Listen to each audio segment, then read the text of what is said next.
Hello जी, नमस्कार। स्वागत है आप सभी का लिंकिंग लॉज के ऑनलाइन प्लेटफॉर्म पर। दोस्तों, मैं हूं उमाकांत टीडी पुरोहित और आज के हमारे इस UP APO examination special series के अंदर आपका हार्दिक स्वागत है, जिसमें हम कवर कर रहे हैं जो हमारे प्रीवियस ईयर के क्वेश्चन पेपर्स हैं। इनका हम सब्जेक्ट वाइज एनालिसिस यहां पर कर रहे हैं, स्पेसिफिकली जीके जीएस पार्ट का ये कंप्लीट एनालिसिस होने वाला है। सिर्फ क्वेश्चन और उसका आंसर नहीं बताऊंगा, क्योंकि ये लिंकिंग लॉज का प्लेटफॉर्म है, इसलिए यहां पर आपको मिलेगा लिंकिंग मेथड का इस्तेमाल। यहां पर मैं आपको डिटेल एनालिसिस बताऊंगा एक एक क्वेश्चन का, क्योंकि प्रीवियस ईयर में पूछे गए क्वेश्चन एक एक क्वेश्चन हमारे लिए यहां पर इंपॉर्टेंट बनता है। राइट दोस्तों, तो प्रीवियस वीडियो के अंदर जो है वो आपने दो क्वेश्चन पेपर को सॉल्व किया, 2015 और 2009 का। अब आज हम 2018 और 2022 में जो पॉलिटी और इकोनॉमी सेगमेंट से क्वेश्चन पूछे गए हैं, इनको हम यहां पर डील करने वाले हैं। तो एंड तक जो है वो इस सेशन में बने रहिएगा। दोस्तों, ये अपने पास में है साल 2018 का question paper, polity economy segment को डील कर रहे हैं। क्वेश्चन नंबर पहला देखते हैं। तो क्वेश्चन नंबर 1 है, which of the following statement is are correct? निम्नलिखित में से कौन सा कथन सही है? Right. Statement number 1, one by one चलते हैं, कोई जल्दबाजी नहीं है, एक एक क्वेश्चन को एनालाइज। स्टेटमेंट नंबर 1 है, joint sitting of Lok Sabha and Rajya Sabha has been approved by article 108 of the constitution. यहां पर देखो, लाइव एमसीक्यू सॉल्विंग टेक्निक भी मैं आपको बता रहा हूं कैसे आपको सॉल्व करना है। ठीक है भैया, स्टेटमेंट कह रहा है कि जो संविधान का अनुच्छेद 108 है, इसमें लोकसभा और राज्यसभा की संयुक्त बैठक का अनुमोदन किया गया है। अब भले ही आपको एक बार आप कंफ्यूजन हो आर्टिकल 108 में, पर स्टेटमेंट कह रहा है कि लोकसभा और राज्यसभा की संयुक्त बैठक का जॉइंट सिटिंग की बात इसमें। ठीक है भैया, पहली जॉइंट सिटिंग जो है वो 1961 में हुई थी लोकसभा और राज्यसभा की। और तीसरा स्टेटमेंट कह रहा है कि vice president calls a joint sitting of both the houses. उपराष्ट्रपति दोनों सदनों की बैठक बुलाते हैं। पहला और दूसरा जो स्टेटमेंट है, इसमें आपको फैक्ट है 108 और 161, अगर पता नहीं है, पर फिर भी आप थोड़ा सा ये सोचो कि अगर vice president joint sitting of the house बुलाएंगे, तो वाइस प्रेसिडेंट तो राज्यसभा के चेयरमैन भी होते हैं, तो उसके हिसाब से तो इनके बराबर में फिर लोकसभा के स्पीकर होंगे, वो भी बुला सकते हैं। ऐसे फिर क्या वाइस प्रेसिडेंट हो गए, और अगर वाइस प्रेसिडेंट बुलाने लग गए तो फिर प्रेसिडेंट क्या करेंगे वहां पर? राइट। तो मतलब ऑप्शन नंबर 3 तो होगा ही नहीं, लॉजिकली सोचो ना। ऑप्शन नंबर 3 तो यहां पर स्टेटमेंट नंबर 3 तो नहीं होगा। तो 3 किस किस में है देखो, ओनली 3 ये नहीं होगा, 2 एंड 3 ये भी नहीं होगा। अब अपने पास में बचते हैं दो ऑप्शंस। तो अब प्रोबेबिलिटी के हिसाब से रहे तो 50% चांस अपना ये क्वेश्चन सही होने के हैं। तो अब मैं अगर आपको यहां पर बताऊं कि जो जॉइंट सिटिंग जो है लोकसभा और राज्यसभा की, ये बिल्कुल आर्टिकल नंबर 108 के अंदर दी गई है, तो ये स्टेटमेंट नंबर 1 अपना सही हो गया। स्टेटमेंट नंबर 1 सही, मतलब अपना ओनली 1 से काम चल सकता है। पहले 2 पे बात करो। पहली जो जॉइंट सिटिंग हुई थी 1961 के अंदर ही हुई थी, बिल्कुल। तो स्टेटमेंट नंबर 2 भी यहां पर सही होगी। क्यों हुई थी भाई 1961 के अंदर? थोड़ा सा एक्स्ट्रा अगर मैं आपको बताऊं, तो जो दहेज निवारण जो आपके बिल आया था, डॉवरी प्रोहिबिशन बिल आया था 1961 में, इसके लिए पहली बार जो है वो जॉइंट सिटिंग हुई। ठीक है दोस्तों, तो यहां पर वाइस प्रेसिडेंट नहीं बुलाते हैं, कौन बुलाते हैं? प्रेसिडेंट। तो 1 एंड 2 ओनली, ये आपका जो ऑप्शन है ये यहां पर सही हो जाएगा। ठीक है। अब जॉइंट सिटिंग की अगर मैं बात करता हूं दोस्तों, तो इसके प्रिजाइडिंग ऑफिसर कौन होते हैं? तो वो हमेशा जो लोकसभा के स्पीकर होते हैं ना, माननीय सदस्य, वो होते हैं इसके क्या? स्पीकर ऑफ लोकसभा होते हैं इसके पीठासन अधिकारी। और राज्यसभा में जो है वो कोई भी तरीके की जॉइंट सिटिंग नहीं होती है। ठीक है। मनी बिल का अगर मामला हो तो उसमें जॉइंट सिटिंग नहीं होती है। कोई कॉन्स्टिट्यूशन अमेंडमेंट की अगर बात हो तो उसमें जॉइंट सिटिंग नहीं हो सकती है। ये कोई नॉर्मल बिल हो, जैसे डॉयरी प्रोहिबिशन बिल था, कोई नॉर्मल एक्ट बनाना हो, तो इसमें अगर आपको करना हो, तब इसमें जो है वो आपके जॉइंट सिटिंग को बुलाया जा सकता है। ऑलराइट, आइए एक और क्वेश्चन देखते हैं। Which of the following pair is correctly match? निम्नलिखित में से कौन सा युग्म सही सुमेलित है? Part 2 of the constitution fundamental rights, part 2 of the constitution citizenship, part 5 of the constitution guiding principle, और part 8 of the constitution union territory. दोस्तों, पार्ट 2 जो है कॉन्स्टिट्यूशन का, इसमें फंडामेंटल राइट्स नहीं। फंडामेंटल राइट्स अगर मैं यहां पर बात करता हूं, चलो एक सेपरेट पेज लेकर के हम यहां पर अगर बात करें, दोस्तों फंडामेंटल राइट्स जो हैं वो आपके पार्ट नंबर 3 के अंदर है। चलो शुरुआत से चलते हैं। एक एक चीज। पार्ट नंबर 1 यहां पर आ जाता है यूनियन एंड इट्स टेरिटरी के ऊपर।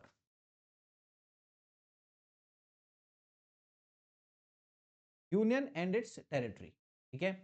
फिर दोस्तों पार्ट नंबर 2 जो है ये यहां पर अपने से बात करता है सिटीजनशिप के बारे में। किसके बारे में? सिटीजनशिप के बारे में। पार्ट 3 बात करता है हमसे फंडामेंटल राइट्स के बारे में।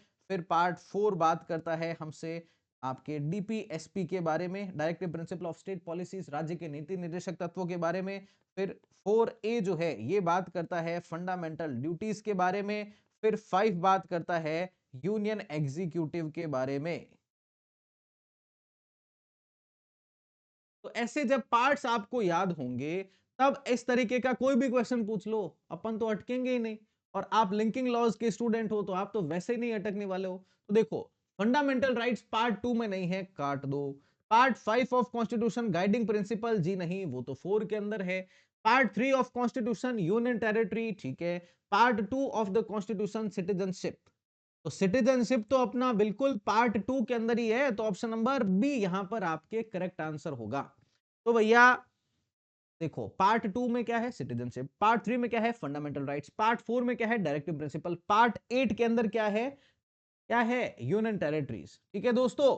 तो यहां पर अपने को फंसने का नहीं है। चलो नेक्स्ट क्वेश्चन की ओर में चलते हैं।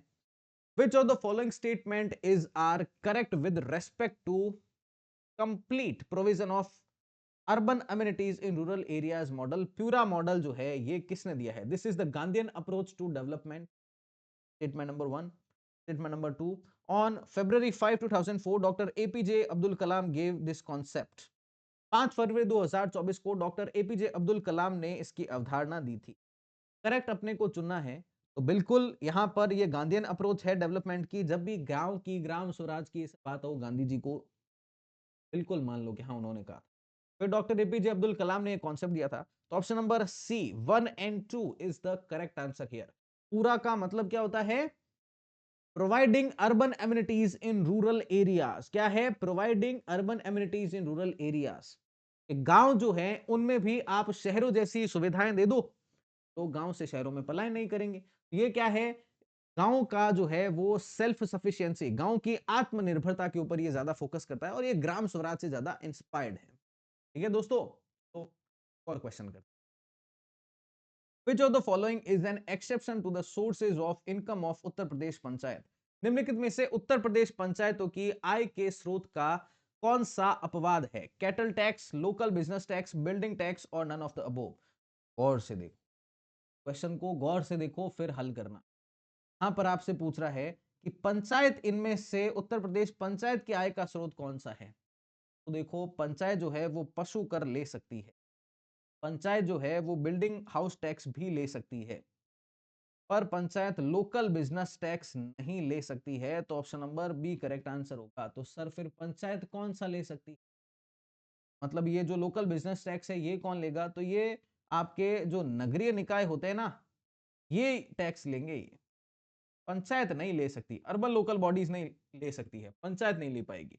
लोकल बिजनेस टैक्स पंचायत नहीं ले पाएगी। अब पंचायत की पावर्स की अगर हम बात करें तो आर्टिकल नंबर 243 जो आपके एच है ना वो पंचायत के पावर्स के बारे में बात करता है।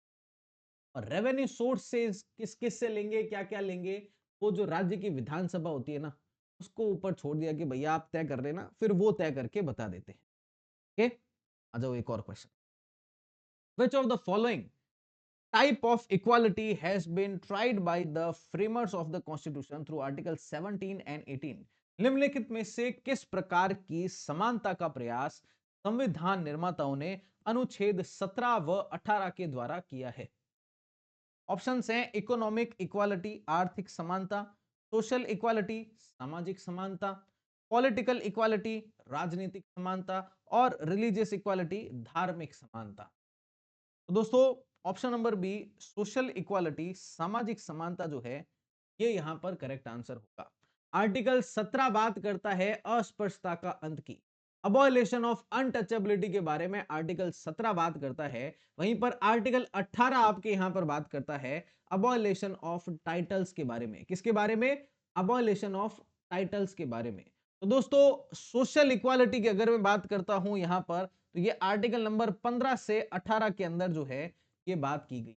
वहीं पर अगर मैं पॉलिटिकल इक्वालिटी की बात करता हूं, तो ये दोस्तों 325 और 26 के अंदर पॉलिटिकल इक्वालिटी की बात की गई है। ठीक है। वहीं पर अगर मैं इकोनॉमिक इक्वालिटी की बात करता हूं, तो ये इकोनॉमिक इक्वालिटी आपके जो है वो डीपीएसपी, डायरेक्टिव प्रिंसिपल ऑफ जो स्टेट पॉलिसी है, इसके अंदर इसके बारे में बात की। ऑलराइट, चलिए एक और क्वेश्चन देखते हैं। Connect the following boards with their headquarters. निम्नलिखित बोर्ड को उनके मुख्यालय से जोड़िए।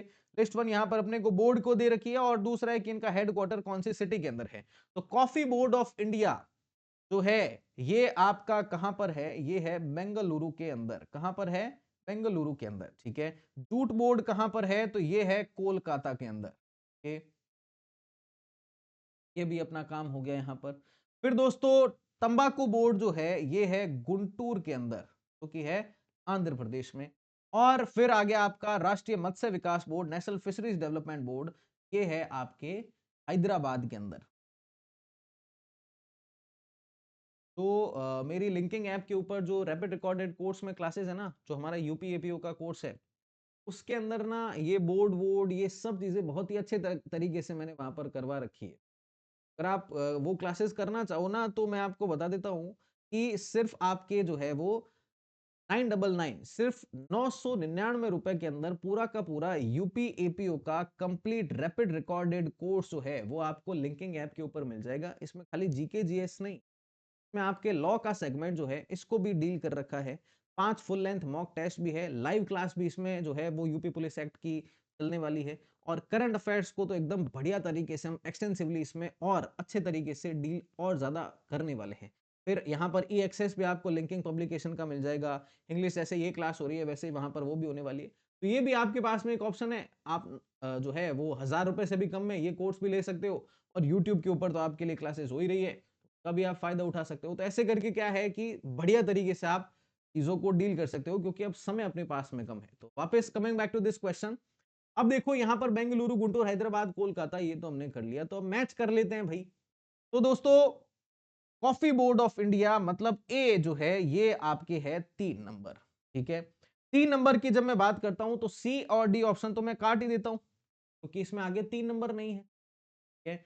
अब दूसरों तंबाकू बोर्ड जो है ये मतलब बी जो है ये कहां पर आ गया? एक में। 3 और 1 काम बना नहीं, अभी तक आगे थोड़ा और मेहनत करना पड़ेगा। फिर दोस्तों आ गया नेशनल फिशरीज डेवलपमेंट बोर्ड, सी। राष्ट्रीय मत्स्य विकास ये कहां पर है? 2। ठीक है। और डी हो गया अपना 4। तो 3, 1, 2, 4 ऑप्शन नंबर बी जो है ये अपना करेक्ट आंसर निकल गया यहां पर। सही जवाब क्या होगा? Option number B. Coffee board of India का हेडक्वार्टर कहां पर है? ये है आपके बेंगलोर के अंदर। तंबाकू बोर्ड का गुंटूर के अंदर। फिशरीज डेवलपमेंट बोर्ड का हैदराबाद के अंदर। फिर नेशनल जूट बोर्ड का कोलकाता के अंदर। हो गया अपना काम, राइट। चलिए अब चलते हैं एक और सेगमेंट की ओर में, कुछ और क्वेश्चंस को सॉल्व कर लेते हैं। तो दोस्तों हमने 2018 का क्वेश्चन पेपर में जितने क्वेश्चन आए हुए थे वो सॉल्व कर लिए। अब आ जाते हैं 2022 के सेगमेंट के अंदर। 2022 में अपना क्वेश्चन था, date for the adoption of the constitution mentioned in preamble to the constitution of India is. भारत के संविधान स्वीकृति की तिथि जो कि संविधान की उद्देशिका में वर्णित है वो क्या है? 26 नवंबर 1949, 15 अगस्त 1947, 26 जनवरी 1950 और नन ऑफ द अबोव। तो भैया हमारे प्रियम्बल जो है वो खुद कहती है, we the people of India adopt, enact and give to ourselves this constitution on 26 November of 1949। खुद कहता है ना। तो ऑप्शन नंबर ए यहां पर करेक्ट आंसर होगा, 26 नवंबर 1949। हालांकि कॉन्स्टिट्यूशन जो है वो 26 जनवरी 1950 को लागू हुआ है, पर इसको अडॉप्ट जो है वो 26 नवंबर 1949 को ही कर लिया गया था। तो मतलब हम कह सकते हैं कि भैया अडॉप्ट तो किया गया था इसको 26 नवंबर 1949 को, इनफोर्स किया गया था इसको 26 जनवरी 1950 को। ठीक है। तो हम कॉन्स्टिट्यूशन डे कब मनाते हैं सर? कॉन्स्टिट्यूशन डे जो है वो हम 26 नवंबर को मनाते हैं। कब मनाते हैं? 26 नवंबर को। ऑलराइट। आ जाओ एक और क्वेश्चन कर। With reference to national human rights commission, which of the following statement is are correct? राष्ट्रीय मानवाधिकार आयोग के संदर्भ में निम्नलिखित कथनों में से कौन से सही हैं?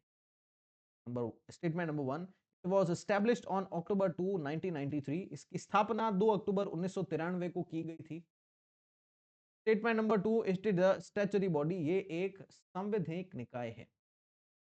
ठीक है, करेक्ट आंसर अपने को यहां पर चुनना है। तो दोस्तों मैं आपको बता देता हूं कि जो आपके एनएचआरसी है, नेशनल ह्यूमन राइट्स कमीशन है, की स्थापना ना 12 अक्टूबर 1993 को की गई है, 2 अक्टूबर 1993 को नहीं की गई। मतलब स्टेटमेंट नंबर 1 यहां पर हो गया पास। स्टेटमेंट नंबर 2, ये एक स्टैट्यूटरी बॉडी है, बिल्कुल।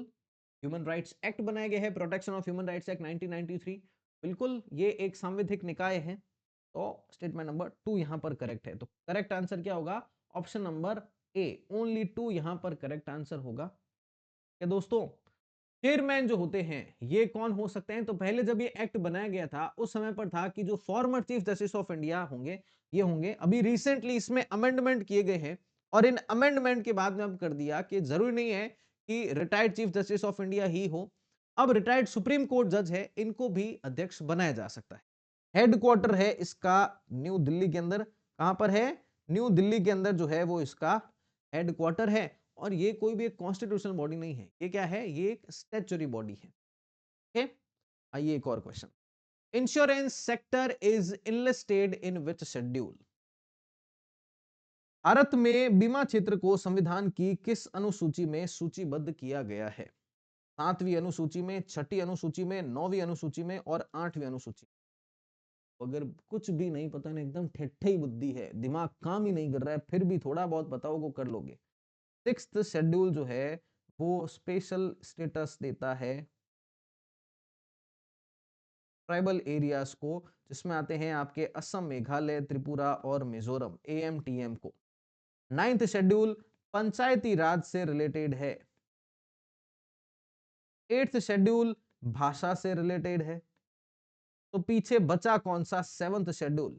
7th शेड्यूल में ही तो वो 3 लिस्ट दे रखी है। कौन कौन सी? यूनियन लिस्ट, स्टेट लिस्ट और कॉन्करेंट लिस्ट, राइट?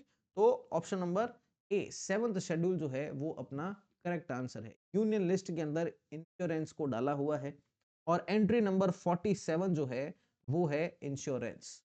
ठीक है दोस्तों, यूनियन लिस्ट के जो भी सब्जेक्ट होते हैं आपको पता ही है, पार्लियामेंट के पास में इसको लेकर के एक्सक्लूसिव पावर होती है, पार्लियामेंट इसको लेकर के कानून जो है वो बना सकती है। ऑलराइट, एक और question. Which of the following is not correctly matched? निम्नलिखित में से कौन सा एक सही सुमेलित नहीं है? आर्टिकल और टाइटल ऑफ आर्टिकल यहां पर अपने से पूछा गया है। तो आर्टिकल नंबर 93 ये कहता है कि स्पीकर और deputy speaker of the house of the people, ये टाइटल है क्या? 89 कहता है the chairman and deputy chairman of council of state, Rajya Sabha के सभापति और उपसभापति, ये टाइटल है क्या? 99 ओथ और अफर्मेशन बाय मेंबर्स, सदस्यों द्वारा शपथ या प्रतिज्ञान। और 98 secretariat of the president house, Rashtrapati Bhavan का सचिवालय। दोस्तों ऑप्शन नंबर डी जो है ये यहां पर आपके करेक्ट आंसर है। क्यों? यहां पर राष्ट्रपति जी का जो है सचिवालय नहीं होता, यहां पर सचिवालय है पार्लियामेंट का। पार्लियामेंट सेक्रेटरीट जो है इसमें आर्टिकल 9 बात करता है। सेक्रेटरीट जो प्रेसिडेंट की है वो तो आपके 74 और 75 के अंदर ही दे दिया गया है। ऑलराइट, तो बिल्कुल 93 speaker deputy speaker of house of the people सही है। 89 चेयरमैन और डेप्यूटी चेयरमैन राज्यसभा, ये भी सही है। 99 शपथ के बारे में बात की गई है, ये भी यहाँ पर सही है। तो ये बेसिक चीजें थोड़ी सी ध्यान में रखनी है। आर्टिकल्स भी अब पूछने लग गए हैं और ऐसे ही मैंने जो मेरी पॉलिटी की क्लासेस हैं इसी कोर्स के अंदर, उसमें मैंने एक एक आर्टिकल वाइज चीजों को करवाया हुआ है, तो आप कर सकते हो वहां पर, बाकी चॉइस आपकी है। एक और क्वेश्चन देखते हैं। Match list 1 with list 2 and select the correct answer using the code given below the list. सूची 1 को सूची 2 से सुमेलित करते हैं और नीचे दिए गए कोड से सही उत्तर को चुनना है। लिस्ट 1 है पब्लिक सर्विस कमीशन की और लिस्ट 2 है आर्टिकल्स की। तो भैया लिस्ट ऑप्शन अपने 1 है appointment and terms of office of member, सदस्यों की नियुक्ति और पदावधि आर्टिकल 300। दूसरा है function of public service commission, लोक सेवा आयोगों के कृत्य और आर्टिकल 222 322, ठीक है। Expenses of public service commission, लोक सेवा आयोगों के व्यय और आर्टिकल 316, ठीक है। और reports of public service commission, लोक सेवा आयोगों के प्रतिवेदन और आर्टिकल 323। यहां पर अपने को करना है इसमें मैच कौन सा सही है कौन सा नहीं है। तो एक बात करते हैं, यहां पर एक सेपरेट पेज लेते हैं और चीजों को क्लियर करते हैं। दोस्तों अपॉइंटमेंट और टेन्योर जो है ये आपके आर्टिकल नंबर 316 के अंदर दे रखा है। तो ये इधर है अपना ऑप्शन नंबर ए स्टेटमेंट, ये इधर है। फिर दूसरा बात करते हैं हम फंक्शंस की। फंक्शंस की अगर बात करूं तो ये आपके 320 के अंदर दे रखा है और ये इधर हो गया 1 1, ठीक है। फिर सी की अगर हम बात करें तो ये है आपके एक्सपेंस। एक्सपेंस ये आपके 322 के अंदर, तब ये आपके हो गया एक, अब पीछे बचता है 4, अपना काम हो जाए।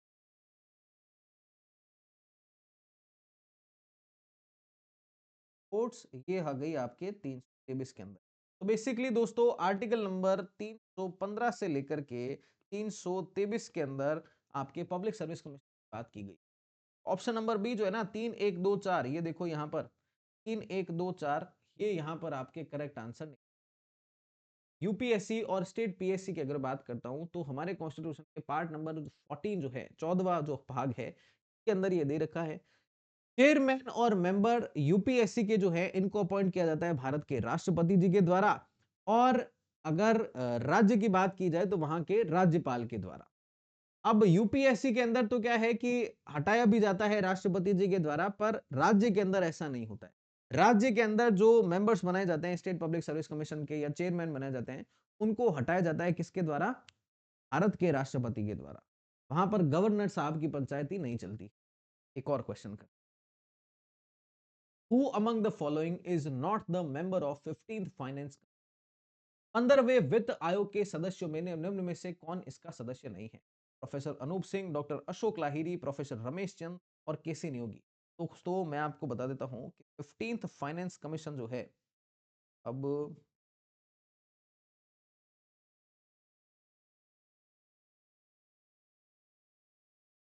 15th फाइनेंस कमीशन जो है ना, इसके चेयरपर्सन पता है कौन है? एन के सिंह।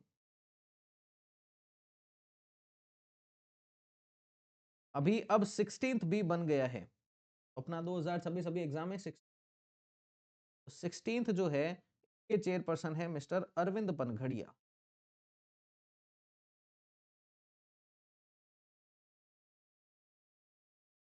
क्या दोस्तों? तो अब ये जो है इसमें अपने केसी नियोगी जो है ना, केसी नियोगी साहब ये अभी 15th में इनका कोई काम नहीं है। केसी नियोगी जो है वो जो पहला वित्त आयोग था, फर्स्ट फाइनेंस कमीशन था ना, इसके चेयरपर्सन थे। ऑप्शन नंबर डी यहां पर करेक्ट आंसर होगा।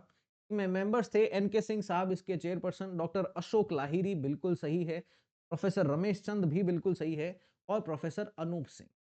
फाइनेंस कमीशन की अगर बात करता हूं दोस्तों तो कॉन्स्टिट्यूशन का आर्टिकल नंबर 280 में दिया गया है कि भारत का एक फाइनेंस कमीशन होगा, और ये राष्ट्रपति जी के द्वारा जो है वो हर 5 साल में इसको बनाया जाता है। पर राष्ट्रपति जी कोई वो बाध्य नहीं है कि हर 5 साल में बनाना ही बनाना है।